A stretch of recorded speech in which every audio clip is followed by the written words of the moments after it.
for the regular season, 32 of 34, a Lou Groza Award winner, an All-American and a two-time All-Conference player. He was the 145th pick in 2019 out of Utah. Of course, you got the Rams and the Bengals. Super Bowl 56, February 13th. Matt Gay is my guest. Matt, great to have you on. How are you?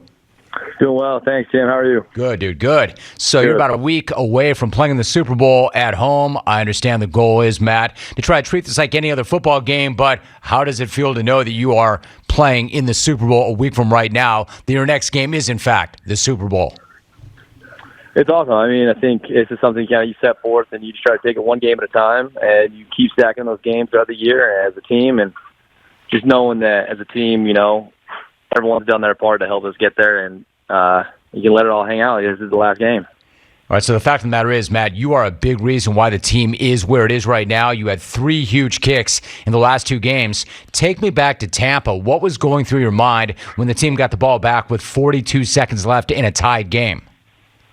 Just get me down there. Just get me down there, give me a shot. I was confident in my ability. I'm confident in the team's ability. So the thought was just, get me down there in range, and I'll go out and take care of what I can control. And so just being able to stay completely in the moment and focus and locked in on what my job was, and be able to split the uprights was a huge plus for the team and a huge win for us. Matt Gay joining us, and then of course Matt Stafford hit Cooper Kupp on that bomb, and suddenly it's a sprint down the field. Despite it, they bring you on. You kind of laid it out, like the mindset before something like that.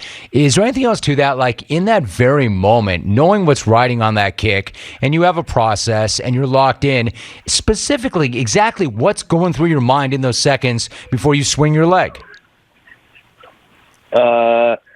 Nothing. Just trying to be, locked into my process, taking my steps the same as I would always take them, same exact tempo, same exact rhythm. Trying to keep a clear mind and just go out there and swing. Let the body do what it knows how to do, and just be, hyper-focused to your process and what you're doing in that moment, and just being able to take a deep breath, clear the mind, and just let the body react. Matt Gay joining us. I'm thinking back also to the regular season against the Vikings. You broke out a drop kick on a kickoff. I thought that was awesome. What was the thinking behind that? And then how good did it show or feel to show that you had that weapon in the toolbox too? That's awesome. It's something that, you figure out as you're playing around at practice. You're trying different things that, hey, this is something that we could potentially use, and you keep practicing and get better at it, and being able to.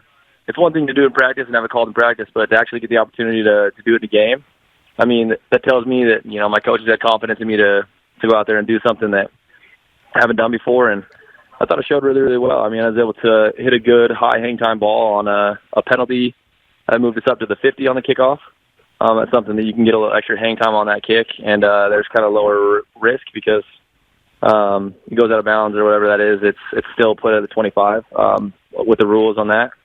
And was able to hit it, pin him in the corner, and we were able to, I think, down him inside like the 10 on that one. So it was awesome for our team to be able to pin him deep. It's nice to have that club in the bag, for sure. Matt Gay joining us. In fact, there might not be another kicker right now. There might not be another player, dude, with a stronger shoe game than you right about now. You show up to the stadium with some pretty sharp sneaks every single week. How did you first get into that, and what's your favorite pair if you had to pick one? I think that just started growing up playing soccer.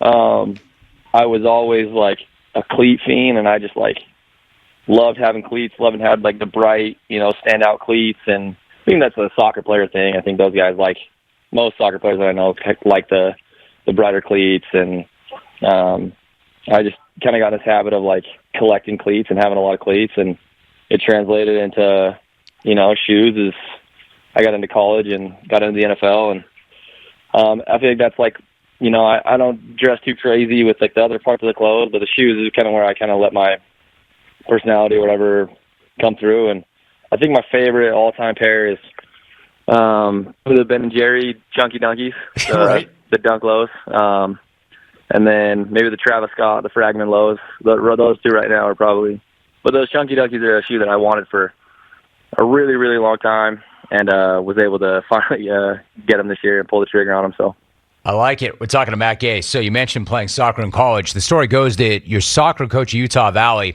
used to tell you were going to end up as an NFL kicker. What did you think when he first said that? I mean, did you take him seriously? Did you think that was going to happen?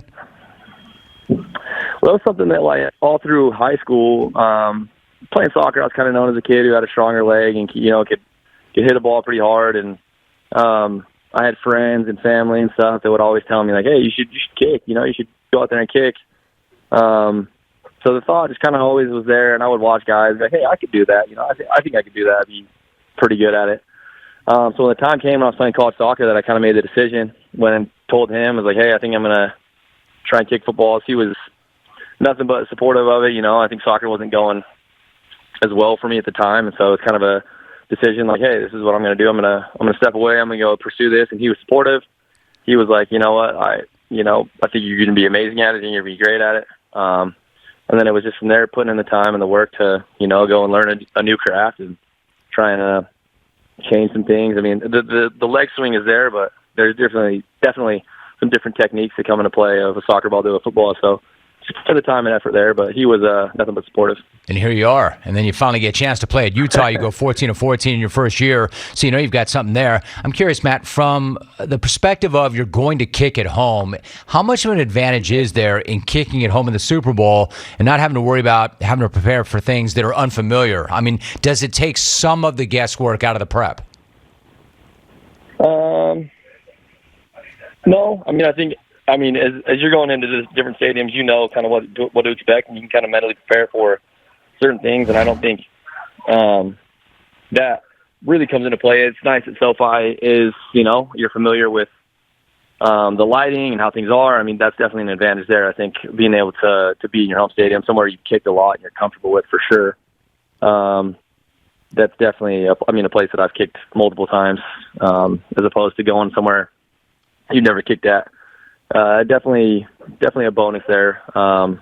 But it's still the same prep, same mental thing of, one kick at a time, and it doesn't matter where you are, if you're at SoFi or we're in Cincinnati. I mean, it's just one kick at a time and just trying to, trust your swing and hit a confident ball. All right, so finally, if visualization is a really important part of your game and your preparation, have you allowed yourself to picture yourself coming onto the field to kick the game-winning field goal in the Super Bowl, and any idea what that might feel like? I mean, yeah, I think that's something as a kid. I mean, I didn't play football as a kid, but you envision yourself in these moments, hitting a game-winning penalty kick or scoring a game-winning goal or making a game-winning field goal. And so that's something as a kid, the moments you dream about, and that kind of comes into play when you're visualizing things and seeing yourself be successful over and over again on those things. But it's also not trying to get too carried away. Make sure you're staying in the moment. Make sure you're staying present. Not just visualizing that kick, but visualizing every kick, visualizing a PAT in the first quarter and visualizing kickoffs and just, being able to visualize these things and just see yourself being successful at it over and over again in your mind definitely helps. And it's not just a big one, it's every single kick. So being able to visualize the whole process, the whole day, is something that is key, I think, for me. Okay, see, before you go, just let me pick up on that. It's not like you start to walk through the process as you're kicking into the net. It's the entire day, right? Is your process starting from the second you wake up that morning? Yeah, you have a different rhythm. I mean, there's game days or different routines, right? I mean, you play earlier in the day or you play later in the day, so there's different things. But, I mean, being as consistent as you can, once you get to the stadium or a routine that you have when you go to bed or certain things like that, just being consistent with your whole process and make sure that you go through, not just going through the motions of what you do, but being, consistent and staying present where your feet are planted throughout the whole thing, not getting carried away, not looking too far ahead and just staying in the moment. And also just being able to, be what's the word I'm looking for? I was going to say like adaptable. I don't know if that's even. Sure. Being able to, because things aren't always going to go your way. There's going to be things that, sometimes things might not go your way. Yeah, some might happen in warm-up. You might be missing flexible. This or flexible, man. Flexible. Adapt, evolve, be flexible. I got you. I see it. Rams and Bengals, Super Bowl 56. I'm going to argue the Rams would not be where they are right now without this guy, Matt Gay.